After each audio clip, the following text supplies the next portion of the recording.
One tiny grammar trick that makes you sound fluent instantly. Use used to talk about your past habits.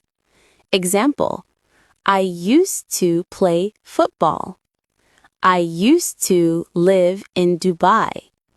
I used to be shy. But here's where students get confused. Negative form, I didn't used to, not used. Question form, did you used to? Try this. Comment one thing you used to do, but don't do now. I'll correct it.